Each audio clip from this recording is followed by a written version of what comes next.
ಮಧು ಬಂಗಾರಪ್ಪ ಅವರು ಕನ್ನಡ ಬರಲ್ಲ, ಅವ್ರ ಹೇರ್ ಸ್ಟೈಲ್ ಹಂಗಿದೆ, ಇದೇ ಚರ್ಚೆ ಆಯಿತು. ನಾನು ಏನಾಗ್ತದೆ ಇರಲಿ, ಇದೆಲ್ಲ ಇರಬೇಕಾಗ್ತದೆ, ಒಂಥರ ಜಾಲಿಯಾಗಿರ್ತದೆ, ಇಲ್ಲ ಅಂಥೇಳಿ. But that shouldn't be your ಇದು. ಇಲ್ಲಿ ಕುತ್ಕೊಂಡವರು ಆ ಥರ ಯೋಚನೆ ಮಾಡಿ ನನಗೆ ಪ್ರಶ್ನೆ ಕೇಳಬಾರ್ದು. ನಾನು ಒಂದು ಜವಾಬ್ದಾರಿತ ಇದರೊಳಗಿದ್ದೀನಿ. ನನ್ನ ಹೇರ್ ಸ್ಟೈಲ್ ಆಯಿತು, ಹೇರ್ ಸ್ಟೈಲ್ ಬಗ್ಗೆ BJP ಅಧ್ಯಕ್ಷರು ಕೇಳಿದರು. ಅವರಿಗೆ ಬೇರೆ ಕೆಲಸ ಕೇಳಬೇಕಾಗಿತ್ತು, ಇಲ್ಲ ಅಂತ ಹೇಳಲ್ಲ.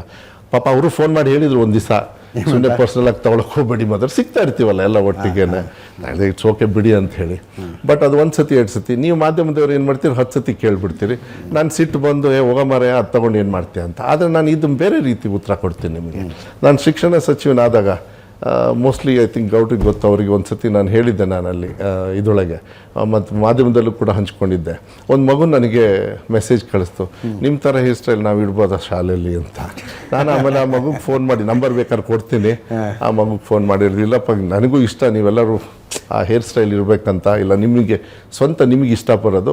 ಪ್ರಾಬ್ಲಮ್ ಏನು ಅಂದರೆ, ನೀವೇನಾದ್ರು ಜಗಳ ಆಡಬೇಕಾದ್ರೆ ಕೂದಲೇ ಫಸ್ಟ್ ಹಿಡಿಯೋದಪ್ಪ, ಶರ್ಟು ಎಲ್ಲದೂ ಬಿಟ್ಟು. ಆವಾಗ ಮತ್ತೆ ನೀವಿಬ್ಬರು ಜಗಳ ಆಡೋದಿರಲಿ, ನಿಮ್ಮ ಅಪ್ಪಂದ್ರು ಜಗಳ ಆಡ್ತಾರೆ, ಬೇಡ, ಒಂದು ಸಿಸ್ಟಮ್ ಇರುತ್ತೆ ಅಂಥೇಳಿ ಹೇಳ್ತಾರೆ. ಕನ್ನಡ ನೋಡಿ, ನಾನು ಯಾಕೆಂದರೆ ಒಂದು ಫಸ್ಟ್ ಟೈಮು ಇಂಥ ವೇದಿಕೆ ಸಿಕ್ಕಿದೆ, ಪಕ್ಷಾತೀತವಾಗಿದ್ದಾರೆ, ಎಲ್ಲ ವರ್ಗದ ಜನರಿದ್ದಾರೆ. ನಾನು ಹೇಳಲಿಕ್ಕೆ ಇಷ್ಟಪಡ್ತೀನಿ, ನಿಮ್ಮ ಮಕ್ಕಳಿಗೆ ಏನು ಹೇಳ್ಕೊಡ್ತೀರ ಅದು ಮಾತ್ರ ನಿಮಗೆ ಮುಂದೆ ಹೊರಗಡೆ ಬರುತ್ತೆ. ನಾನು ಓದಿದ್ದು ಮೇರಿ ಮಕ್ಲೆಟ್ ಸ್ಕೂಲ್ ಶಿವಮೊಗ್ಗ, ಅಲ್ಲಿ ಇಂಗ್ಲೀಷ್ನ ಕನ್ನಡದೊಳಗೆ ಹೇಳ್ಕೊಡ್ತಾಯಿದ್ರು. ನಾನು ಬೆಂಗಳೂರಿಗೆ 7ನೇ ಕ್ಲಾಸಿಗೆ ಬಂದೆ, ಇಲ್ಲಿ ಕನ್ನಡನೇ ಇಂಗ್ಲೀಷಲ್ಲಿ ಹೇಳ್ಕೊಡೋರು.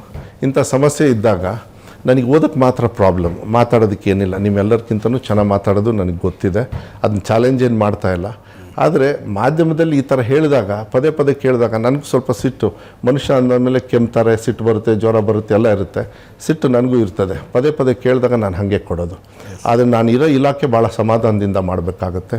ನೀವು ಕೇಳೋ ಪ್ರಶ್ನೆನೂ ಕೂಡ ಸಮಾಧಾನದಿಂದ ಇವತ್ತು ಕೂಡ ಇದ್ದರೆ ಒಳ್ಳೆಯದು ಅಂತೇಳಿ ನಾನು ಭಾವಿಸ್ತೀನಿ.